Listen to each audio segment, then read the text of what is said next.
Assalamualaikum warahmatullahi wabarakatuh. Fadilah hadratul sabab mantijallah sallallahu alaihi wa sallam. Al-Fatiha. A'udzu billahi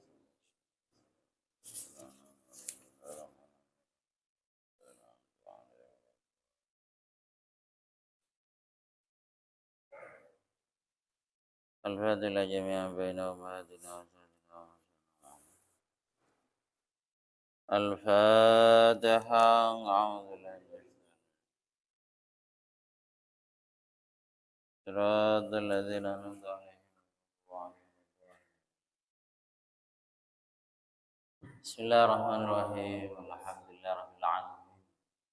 Wassalatu wassalamu ala sayyidina wa habibina Muhammadin wa ala alihi wa sahbihi ajma'in. Rabbi shrah li sadri wa yassir li amri wa hlul 'uqdatam min lisani yafqahu qawli, amma ba'd. Para jamaah rahimakumullah.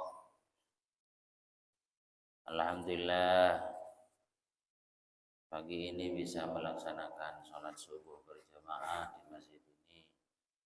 Mudah-mudahan diterima oleh Allah Subhanahu wa taala. Termasuk kita niat i'tikaf, nawaitul i'tikaf fi hadzal masjid sunnatan lillahi taala. Ma'asyiral muslimin rahimakumullah, meneruskan pembacaan kitab beberapa mungkin 1 bulan yang lalu.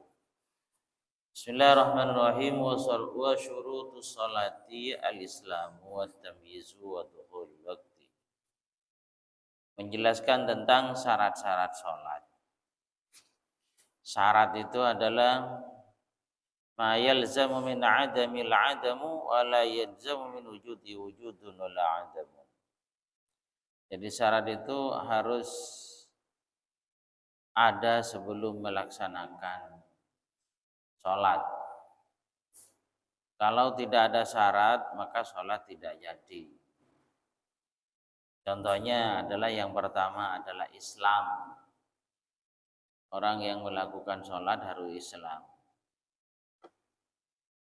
Kalau mamanya orang tidak Islam, maka tidak bisa melakukan sholat.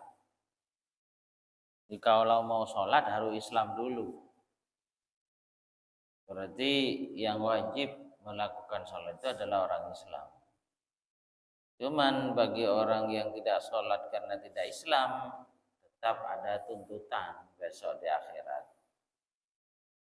Dalam Al-Quran itu ditanyakan, orang-orang yang tidak Islam ditanyakan, kenapa kamu kok ada di neraka? Kemudian mereka menjawab, qalu lam naku minal musallin. Mereka menjawab, karena saya tidak sholat. Berarti secara khitab atau secara perintah, orang yang tidak Islam tetap mencakup dalam perintah sholat. Artinya perintah sholat itu kan banyak. Dalam Al-Quran ya ada, dalam hadis juga ada. Apakah perintah itu hanya perintah kepada orang Muslim atau kepada orang Islam? Tetap bagi orang yang tidak Muslim atau tidak Islam itu tetap diperintah untuk melakukan sholat. Ya, dengan arti harus syahadat dulu. Harus baca syahadat dulu, baru setelah itu belajar tentang bagaimana caranya sholat dan seterusnya. Kemudian wa tamyizu, tamyiz. Jadi tamyiz maksudnya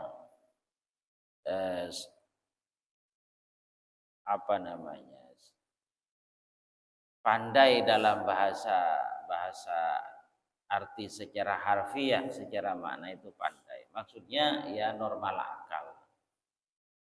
Tahu membedakan ini baik ataupun tidak, ini bermanfaat atau tidak, itu namanya tamyiz.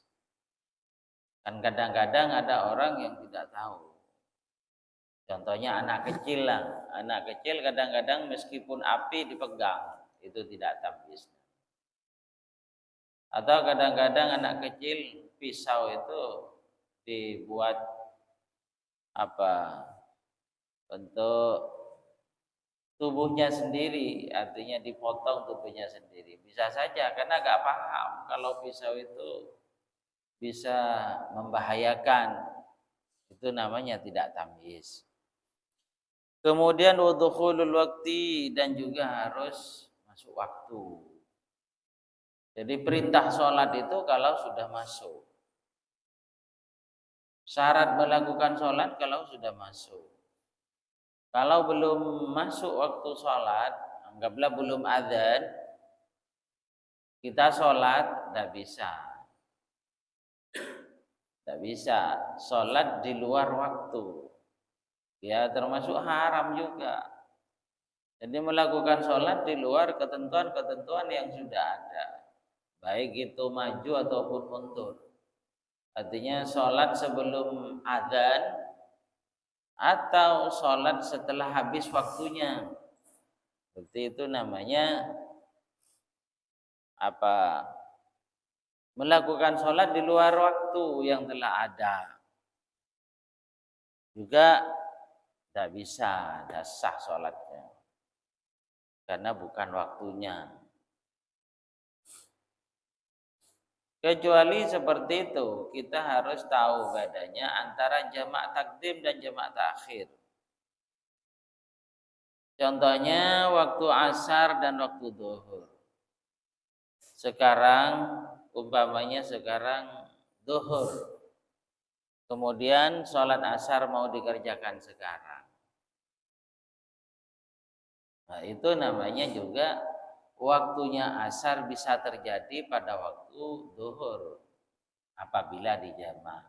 Atau sebaliknya, sekarang itu asar, zuhur lah. Kemudian belum sholat, artinya mau ditunda sampai asar nanti. Itu namanya jamak takhir. Cuman harus catatan-catatan dan syarat-syarat harus tahu. Bagaimana caranya jamak takhir atau bagaimana caranya jamak taqdim. Kalau tidak tahu tentunya harus belajar. Sebab kita sebagai muslim tidak akan lepas dari perjalanan. Sholat jamaah itu adalah sholat yang dilakukan atau diperbolehkan dilakukan oleh orang yang dalam perjalanan. Jadi saya dalam perjalanan sekarang dengan jarak tempuh yang 100 kilo. Posisi sekarang dalam perjalanan sholat duhur sekarang. Waktunya duhur. Berarti saya sholat, kan umpamanya mau dijamak takdim, artinya takdim itu sholat asar dimajukan ke waktunya duhur. Jadi pada saat waktunya duhur, saya sholat duhur dulu. Setelah pada saat duhur tentunya mulai dari takbir sampai salam harus melaporkan bahwa sholat asar mau dikerjakan sekarang. Harus niat maksudnya. Sholat asar saya mau dikerjakan sekarang. Lah itu niatnya adalah pada saat melakukan sholat yang pertama, yaitu duhur. Kalau pada saat duhur tidak berniat, maka sholat asar tidak bisa ditarik. Jadi syarat untuk bisa menarik sholat yang kedua, anggaplah seperti asar ataupun isya, maka harus niat atau melaporkan bahwa sholat yang kedua tadi akan ditarik dan dilakukan pada saat ini. Waktunya niat pada saat mengerjakan sholat yang pertama. Itu kalau jamak taqdim. Kalau jamak takhir lebih mudah. Niatnya kapan? Sekarang duhur jam 1:30 atau jam 1. Saya kebetulan ada di perjalanan. Maka saya di dalam mobil itu niat, sekarang jam 1 kan, sekarang bilang atau niat, sholat zuhur saya mau dikerjakan nanti waktu asar. Niatnya di luar sholat. Niatnya di luar sholat. Nanti kalau waktu asar, anggaplah jam 4. Waktunya asar jam 4. Saya melakukan mana, sholat yang mana duluan? Bebas. Kalau jamak takhir itu bebas mau mengerjakan yang mana. Umpamanya sekarang mau sholat asar. Zuhur dulu. Niat jamak tidak butuh lagi. Jadi pajang zuhur biasa niatnya.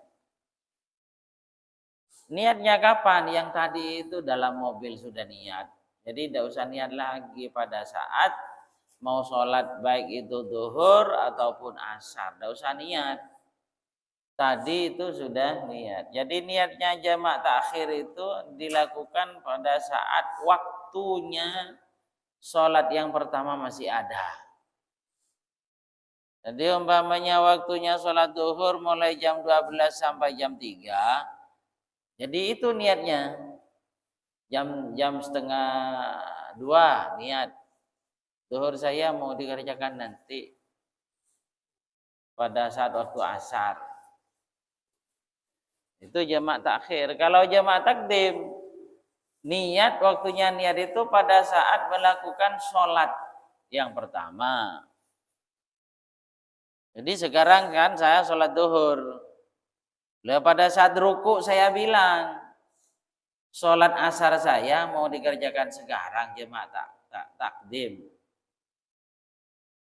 Atau setelah takbir, usolli fardal zuhri arba rakaatin ma'muman lillahi Allahu akbar.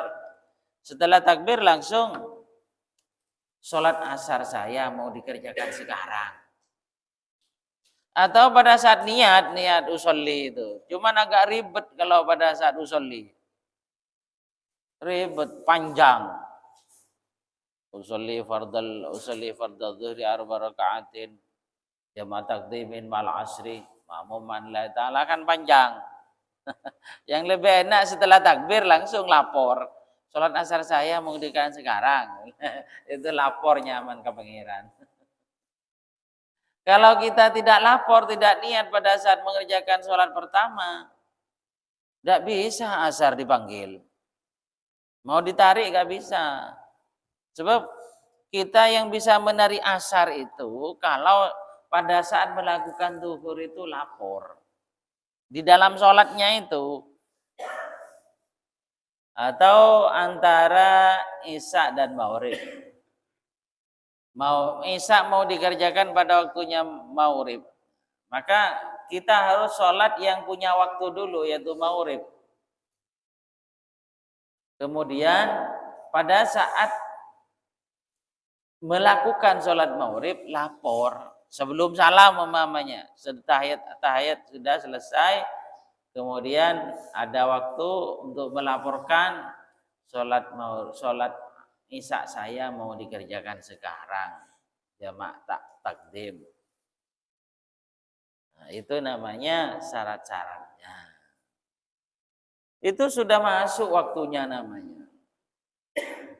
Kalau sudah melapor itu sudah masuk. Karena apa? Makanya kalau umpamanya orang perempuan ya sekarang asar. Dia suci di waktu asar. Suci dari haid di waktu asar. Maka zuhur harus dikerjakan juga. Kenapa? Karena zuhur bisa saja mempunyai waktu di waktu asar. Yaitu jamak takhir itu. Jadi harus perempuan mengerjakan 2 sholat. Kalau suci di waktu asar berarti zuhur juga dikerjakan. Kalau suci di waktu isya, maghrib juga dikerjakan.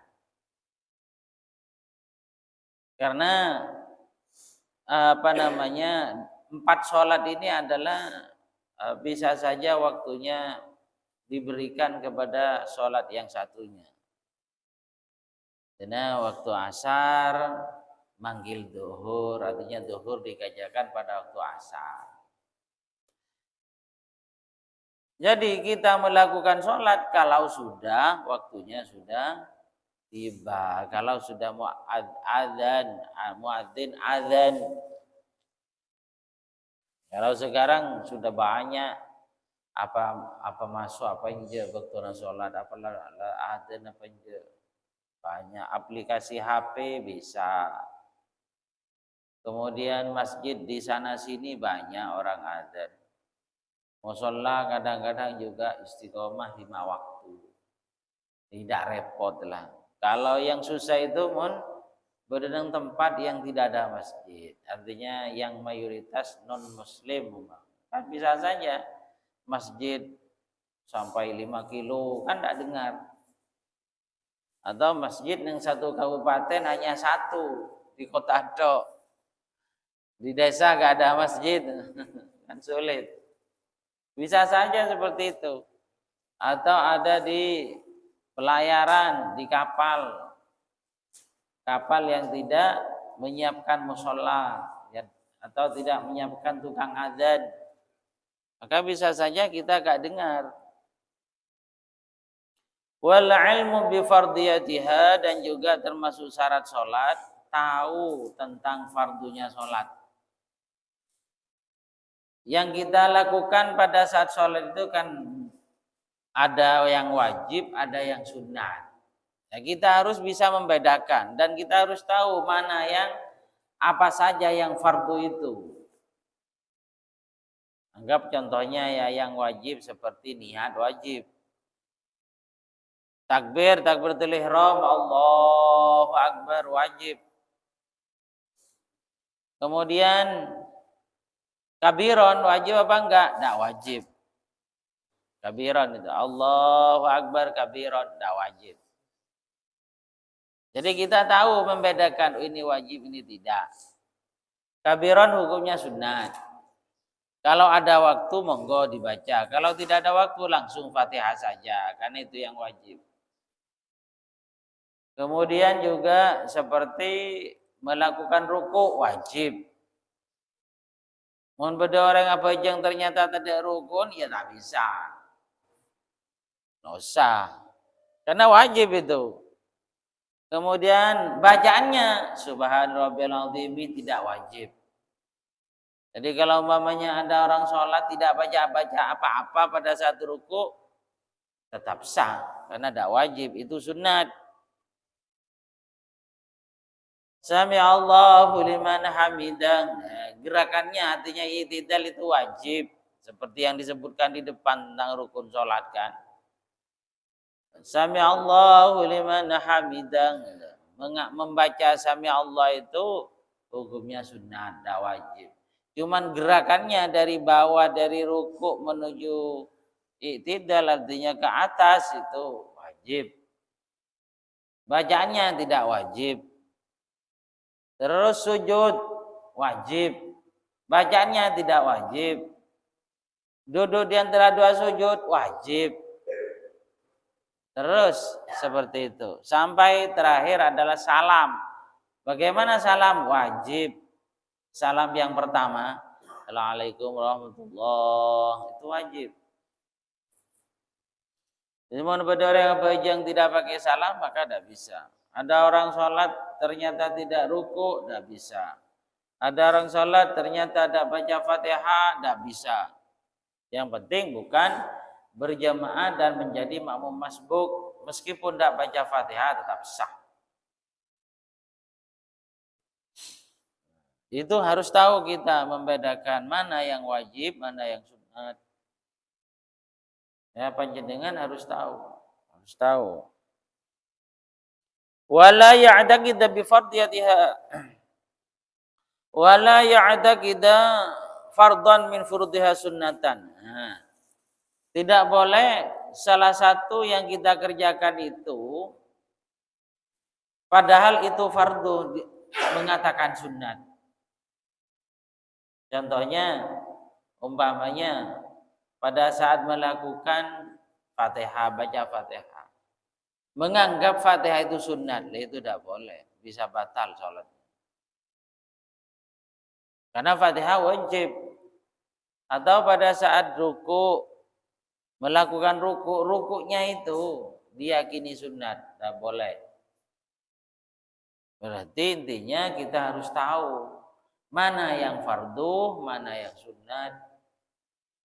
Cuman dalam sholat kalau bisa, apa yang menjadi wajib tentunya wajib dikerjakan, apa yang menjadi sunat tentunya lebih baik dikerjakan. Agar semua gerakan-gerakan dalam sholat itu kita mendapat bonus. Pada saat ruku membaca subhan rabbil azimi bonus itu.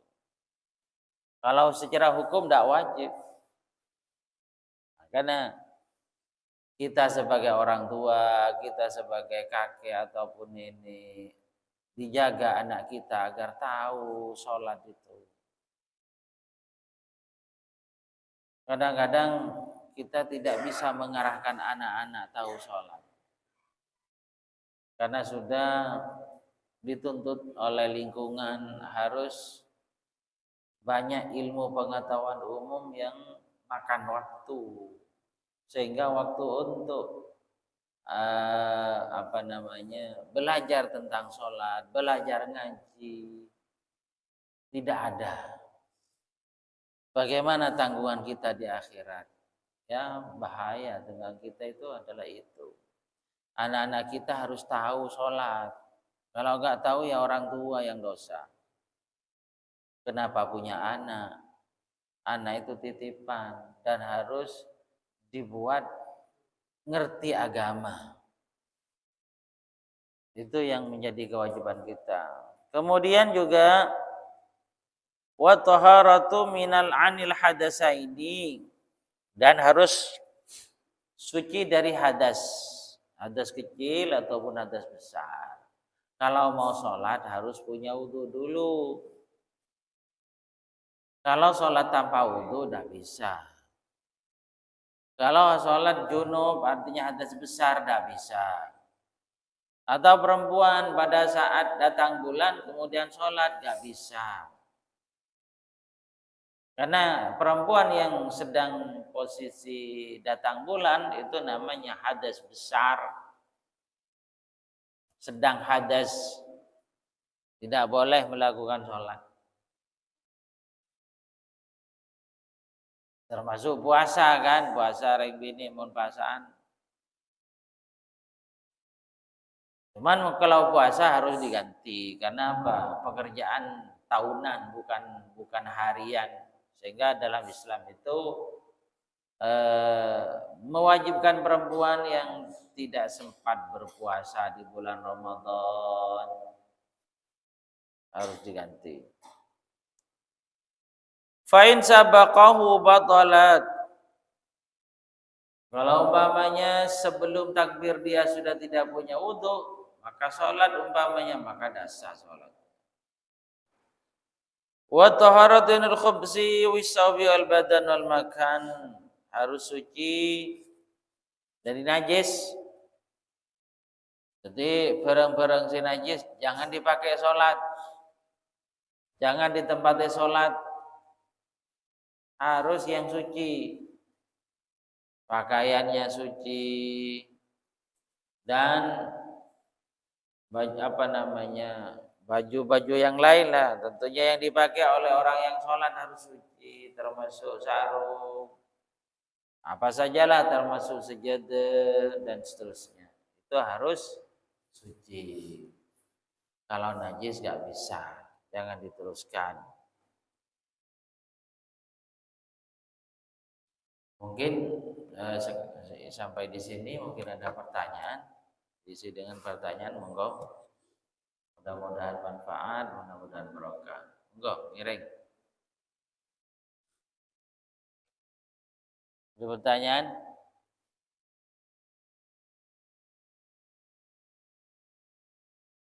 Bismillahirrahmanirrahim. Monggo, nggih. Waalaikumsalam warahmatullahi.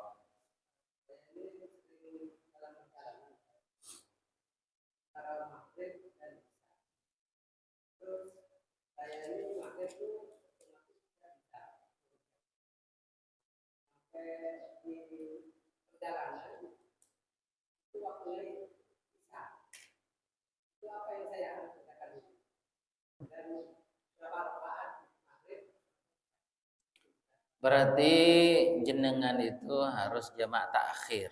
Pada saat waktunya sholat sudah tiba, sudah adzan, jenengan sudah langsung sholat maghrib saya mau dikerjakan nanti pada waktu isya.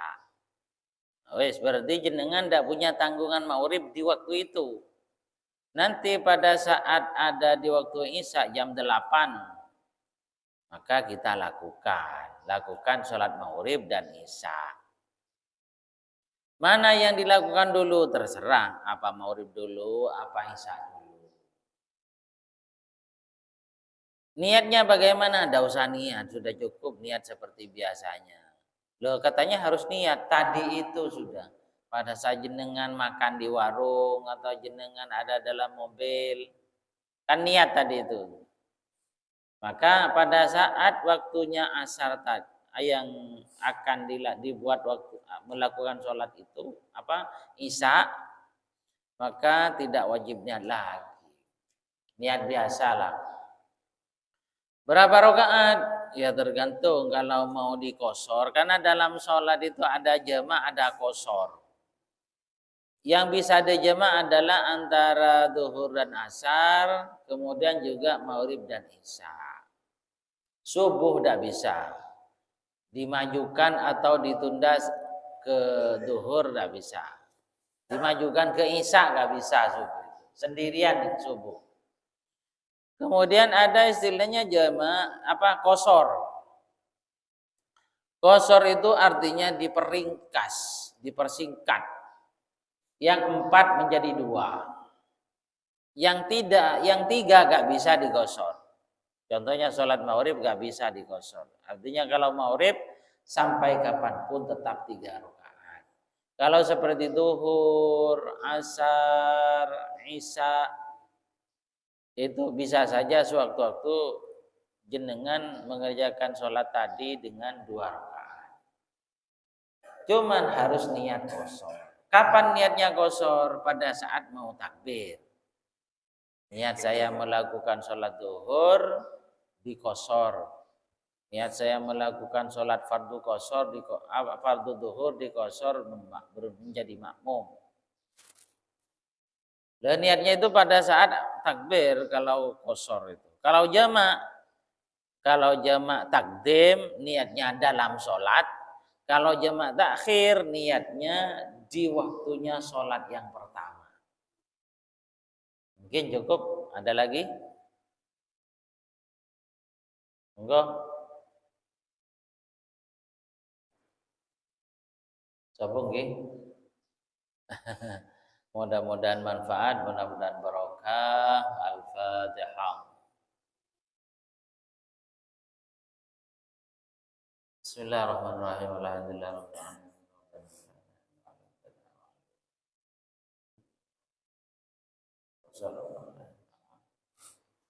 Al-Fatihah.